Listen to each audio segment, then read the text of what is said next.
আসসালামু আলাইকুম রহমতুল্লাহ। প্রিয় ষষ্ঠ শ্রেণীর শিক্ষার্থী বন্ধুরা, গত ভিডিও ক্লাসে আমরা মূলত তোমাদের ইংলিশ পাঠ্য বইয়ের লেসন 10 যেটা ছিল সেটা শুরু করেছিলাম, অর্থাৎ রেমিডিস মডার্ন অ্যান্ড ট্র্যাডিশনাল যে লেসনটা ছিল সেটা আমরা শুরু করেছিলাম। সো আজকের এই ভিডিওতে আমরা এই লেসনটা সেকেন্ড যে পার্টটা রয়েছে সেটা আমরা আলোচনা করব। সো বন্ধুরা, চলো বেশি কথা না বাড়িয়ে আমরা আমাদের ভিডিও মূল আলোচনা শুরু করে দিই। সো ফার্স্টে আমরা এখানে অ্যাক্টিভিটি ডিজিটে রয়েছে সেটা আমরা একটু পরে দেখি। বলা হয়েছে read the dialogue and practice in pears.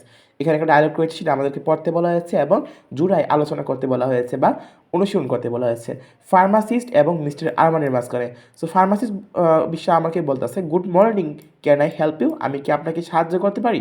তখন মিস্টার আরমান বলতেছে, do you have anything for dry skin? আপনার কাছে কি শুকনা ত্বকের জন্য কিছু আছে?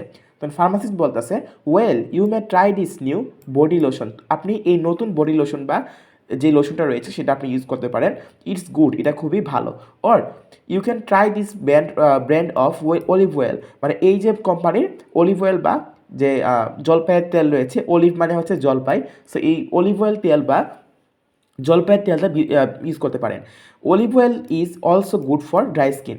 অলিভ অয়েল তেলও কিন্তু যেটা হয় আপনার শুকনা ত্বকের জন্য অনেক বেশি ভালো আর কি। সো মিস্টার আরমান তখন বলতেছে, well I think I will take the lotion. আমি ভাবতেছি যে আমি লোশনটা নিব। How much is it? এটার দাম কত? ঠিক আছে। সো অ্যাক্টিভিটি D1 যেটা রয়েছে সেটা খেয়াল করে বলা হয়েছে ওয়ার্ক ইন পিয়ার্স, জোড়ায় কাজ করো। রিড দ্য ফলোয়িং সিচুয়েশন, নিচে কিছু সিচুয়েশন বা অবস্থা রয়েছে সেগুলো পড়তে বলা হয়েছে। And then make short conversation, এবং ছোটো কনভারসেশন তৈরি করতে বলা হয়েছে ফর ইচ সিচুয়েশন, প্রতিটা সিচুয়েশনের জন্য। Use can, could, may, should, each etcetera where necessary. So এখানে আসলে 4টা কনভারসেশন তৈরি হবে। এটা নিয়ে আমি আলোচনা করলে ভিডিও অনেক লং হয়ে যাবে। সো আমি তোমাদের একটু দেখে দিচ্ছি, তোমরা এখান থেকে একটু পড়ে নিবে তাহলেই হবে। সো এখানে 1 নম্বর সিচুয়েশন রয়েছে, you want your teeth to be strong. তুমি তোমার দাঁতকে শক্তিশালী করতে চাও। Ask for a good toothpaste. So একটা ভালো টুথপেস্টের জন্য তুমি একজনকে জিজ্ঞাসা করবা। Your partner will suggest or offer on, ঠিক আছে। এবার তোমার পার্টনার যে থাকবে বা সাথে যে থাকবে সে তোমাকে আসলে এই একটা টুথপেস্টের নাম তোমাকে সাজেস্ট করবে অথবা অফার করবে বা তোমাকে পরামর্শ দিবে। সো এখান থেকে তোমরা একটু পড়ে নিবা। এটা আশা করি তোমরা নিজেরাই পড়তে পারবা। কোনো সমস্যা হলে অবশ্যই আমাকে কমেন্টে জানাতে পারো। তারপর 2 নম্বর যেটা রয়েছে, 2 নম্বর সিচুয়েশনটা রয়েছে হচ্ছে তোমার decide first what you want to buy and ask for it. Your partner does not have what you want buy but she has something similar. ঠিক আছে, মানে তুমি কি কিনতে চাও আর জিজ্ঞাসা করতে চাও তা আগে স্থির করো। তুমি যা চাও তা তোমার সহপাঠী নেই, তবে তার অনুরূপ কিছু আছে। ঠিক আছে। সো এখানে দেখো, এই যে এটা হচ্ছে তোমাদের এই যে এই যে এখান থেকে এবং এই যে এখান থেকে এই পর্যন্ত হচ্ছে এই 2 নম্বর সিচুয়েশনের জন্য একটা শর্ট কনভারসেশন। সো এখান থেকে তোমরা একটু পড়ে নিবে তাহলেই হবে। বাংলা অনুবাদ সহ রয়েছে, তোমরা আশা করি পড়তে পারবা। এবং এখানে 3 নম্বর কনভারসেশন রয়েছে এবং 4 নম্বর কনভারসেশনটা রয়েছে, এখান থেকে তোমরা একটু পড়ে নিলেই হচ্ছে। আর আমি মনে করছিলাম এটা বেশি একটা হার্ড হবে। আমি যদি এটা তোমাদেরকে যদি আলোচনা করার চেষ্টা করি তাহলে এটা টাইমটা অনেক বেশি নেবে। ঠিক আছে, ভিডিওটা অনেক লং হয়ে যাবে, চাচ্ছি না ভিডিওটা হুদাহুদি মানে লং করার জন্য। সো অ্যাক্টিভিটি যেটা রয়েছে এটা বলা হয়েছে পিপুল with a cold a fever, মানে যারা আসলে ঠান্ডা লাগে কিংবা জ্বর উঠে, or the flu often go to doctor, তারা কী করে ডাক্তারের কাছে যায় ফর হেল্প, সাহায্যের জন্য। But many people in our country also use home remedies, কিন্তু আমাদের দেশের বেশিরভাগ মানুষ কী করে বাসা বাড়িতে যে রেমেডি বা ওষুধ থাকে ফর কমন ইলনেস বা সাধারণ রোগের জন্য, তারা কিন্তু সেগুলো ইউজ করে ফেলে বা তারা সেগুলো ব্যবহার করে। Read about some simple home remedies, যেগুলো আমাদের নিচে আমাদের কিছু হোম রেমেডিস বা বাসা বাড়িতে যে ওষুধগুলো থাকে সেগুলো সম্পর্কে বলা হয়েছে, এগুলো আমাদেরকে একটু পড়তে বলা হয়েছে। And answer the following question, এবং নিচে কিছু কোয়েশ্চেন থাকবে সেগুলো আমাদেরকে আনসার করতে হবে, উত্তর দিতে হবে। ফার্স্টে রয়েছে হচ্ছে কফ। কফ মানে হচ্ছে ঠান্ডা, ঠান্ডা বুঝে থাকি আমরা। For children's cough grandmas give 2 teaspoon of basil leaf. Basil leaf মানে কি পুদিনা পাতা বা তুলসী পাতা জুস, মানে 2 চামচ বেসিল লিফ মানে কি বললাম, পুদিনা পাতা। পুদিনা পাতা বা তুলসী পাতার জুস বা রস খাওয়াই, এবং উইথ 1 স্পুন অফ হানি, মানে 1 চামচ মধুর সাথে। ইট ওয়ার্কস এক্সিলেন্ট, এটা খুবই দারুণভাবে কাজ করে। Some people take grape juice or honey too, কিছু কিছু মানুষ কী করে আঙ্গুরের জুস সাথে মধু খেয়ে থাকে। It is also good for dry কফ, এগুলো কিন্তু এই যে এটা যেটা বললাম আঙ্গুরের জুসের সাথে মধু, এটা কিন্তু শুকনা কাশির জন্য অনেক বেশি ভালো হয় আর কি। হট মিল্ক উইথ হানি, মানে গরম দুধের সাথে মধু, is also useful for cough problem. You can take ginger tea which মানে তুমি আদার চা খেতে পারো, জিঞ্জার মানে হচ্ছে আদা, মানে তুমি আদার চা খেতে পারো, which is also useful home remedy for cough. ঠিক আছে, এরপর রয়েছে কোল্ড। কোল্ডের ক্ষেত্রে দেখো lemon juice is good for any cold because it contains vitamin C. মানে আমরা যে লেবুর রস খেয়ে থাকি, লেবুর জুস না কিন্তু আবার লেবুর রস, ঠিক আছে, একদম পানি ছাড়া যে লেবুর রসটা খেয়ে থাকি আমরা, জ্বর আসলে আমাদের মা কিংবা নানি যেগুলো মানে আমাদের ছোটোবেলায় খাওয়াতো সেগুলোকে কিন্তু আমরা বলছি হচ্ছে যে লেমন জুস। সো এই লেমন জুসটা খেলে কিন্তু দেখা যাচ্ছে তোমাদের ঠান্ডাটা ভালো হয়ে যাবে, কারণ এটা কি ইট কন্টেন্স মানে হচ্ছে ধারণ করে, মানে এটা ধারণ করে vitamin C. Vitamin C increase body resistance, মানে রেসিস্টেন্স মানে হচ্ছে প্রতিরোধ শক্তি আর কি, বা প্রতিরোধকারী শক্তি। সো রোগ প্রতিরোধ ক্ষমতা বাড়িয়ে দেয়।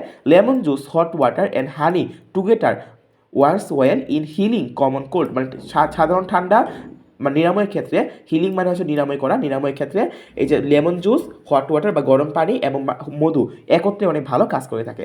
টুথ এক বা দাঁত ব্যথার ক্ষেত্রে, ইন নর্মাল টুথ এক বা সাধারণ দাঁত ব্যথার ক্ষেত্রে keep A clove in your mouth, মানে ক্লোভ মানে হচ্ছে রসুনের একটা টুকরা বা রসুনের যে একটা রসুন কিন্তু অনেকগুলো টুকরা সমন্বয়ে তৈরি হয়, সো একটা টুকরা তুমি মুখের মাউথের মধ্যে রাখতে পারো। Place it in between the acting একিং teeth and suck on it, মানে যেই দাঁতটা তোমাদের ব্যথা করতেছিল সেই দাঁতের উপরে রাখতে পারো এবং সেটাকে আস্তে আস্তে মানে চুষতে পারো আর কি। You can even apply clove oil on the affected tooth, ঠিক আছে, তোমরা চাইলে রসুনের তেলও ইউজ করতে পারো। Garlic also cures toothache. Garlic মানে কি পড়েছিলাম? গার্লিক মানে আমরা পড়েছিলাম হচ্ছে রসুন। সো এই রসুন যেটা রয়েছে, রসুনও কিন্তু দাঁত ব্যথার জন্য অনেক বেশি ভালো। Place A clove of garlic on the etching tooth and mouth mildly, ঠিক আছে। It's juice will work as a relief. এটা যে রসটা রয়েছে সেটা তোমার ব্যথার প্রশমনে বা ব্যথা কমিয়ে দিতে কাজ করতে পারে। এ পিঞ্চ অফ পেপার মানে হচ্ছে মরিচ, মানে 1 চিমটি মরিচের গুঁড়া, paper powder mixed with common salt, মানে সাধারণ লবণের সাথে মিশাইয়ে আমরা যদি দাঁতের উপর রাখি তাহলে it works well on the etching tooth. It's specially effective against the increase sensitiveness of the teeth, ঠিক আছে। সো এখানে বারবার কিন্তু আমরা টুথ বলতেছি, আমরা কেন টিথ বললাম না জানো? টিথ হচ্ছে অনেকগুলো দাঁত যদি আমরা বুঝি তাহলে হবে টিথ, বা এখানে অ এর জায়গায় ডাবল ই হবে, আর যদি ডাবল অ বসে বা টুথ বোঝানো হয় সেটা মানে আমরা বোঝাচ্ছি হচ্ছে একটা দাঁত, ঠিক আছে। তারপর হচ্ছে headache. Eating Apple gives good results in headache, মানে মাথা ব্যথার ক্ষেত্রে মানে আপেল যদি আমরা খাই সেটা খুব ভালো একটা ফলাফল দেয়। হোয়েল ইটিং, যখন আমরা খাবো, add a little salt to it, এটার ক্ষেত্রে আমরা কিছুটা লবণ যোগ করবো। When headache is caused by cold winds, ঠান্ডা বাতাসের কারণে যদি তোমাদের মাথা ব্যথা হয়, সিনেমন ওয়ার্কস। সিনেমন এটার অর্থ কী? আচ্ছা আমি একটু টাইম নিচ্ছি তোমাদের কাছ থেকে, আমি একটু দেখি আসলে আমার মোবাইলে যে ডিকশনারি রয়েছে সেখানে একটু দেখি, আমি আসলে মনে করতে পারতেছি না। আচ্ছা, সিনেমন হচ্ছে এটা হচ্ছে দারুচিনি, ঠিক আছে। সিনেমন হচ্ছে দারুচিনি, এটা হচ্ছে দারুচিনি। দারুচিনি কিন্তু খুব ভালো একটা কাজ করে। মেক এ পেস্ট অফ দারুচিনি, মানে সিনেমন বা দারুচিনি একটা পেস্ট বা একটা মিশ্রণ তৈরি করো by mixing in water and apply it on your forehead, ঠিক আছে, তোমার মাথার উপরে তুমি এটা ইউজ করতে পারো। তারপর ইউ1-এ দেখো কেউ রয়েছে এবং ই2 রয়েছে, সেটা আমরা একটু গাইড থেকে দেখে আসি একটু। সো গাইডে যদি আমরা চলে যাই, দেখো এখানে অর্থগুলো পড়তে বলা হয়েছিল। জিঞ্জার অর্থ হচ্ছে আদা, ঠিক আছে। রেসিস্টেন্স মানে হচ্ছে প্রতিরোধ ক্ষমতা। ক্লোভ মানে হচ্ছে লবঙ্গ, আচ্ছা আমি ভুল বলতেছিলাম, আমি বলতেছিলাম যে এটা হচ্ছে রসুন বলতেছিলাম, রসুনের টুকরা। সো এটা রসুনের টুকরা না, এটা হবে হচ্ছে লবঙ্গ বা নাকফুল বলতে পারো তোমরা। গার্লিক মানে রসুন, পেপার মানে মরিচ বা গোলমরিচ, সিনেমন মানে হচ্ছে দারুচিনি, সেন্সিটিভ মানে সংবেদনশীল, মাউন্ট মানে হচ্ছে চিবাণু, ঠিক আছে। পিঞ্চ মানে হচ্ছে চিমটি পরিমাণ বা 1 চিমটি পরিমাণ। এইটুতে কি বলা হয়েছে, যেটা বলা হয়েছে এটা আসলে তেমন কিছু নাই। সো আশা করি এটা তোমরা বুঝতে পেরেছো এবং এই পার্টটা তোমাদের এবং এই ভিডিওটা কিন্তু তোমাদের কাছে ইউজফুল হবে বলে আমার মনে হয়। যদি ইউজফুল হয় তাহলে অবশ্যই চ্যানেলটিকে লাইক করবা এবং চ্যানেলটিকে সাবস্ক্রাইব করতে ভুলবা না, এবং তোমাদের বন্ধুদের সাথে কিন্তু শেয়ার করতে ভুলবা না। সো আজকের মতো ভিডিও আমরা এখানে শেষ করছি, দেখা হবে নেক্সট ভিডিওতে। ততক্ষণ সবাই ভালো থাকবা, সুস্থ থাকবা, আল্লাহ হাফেজ।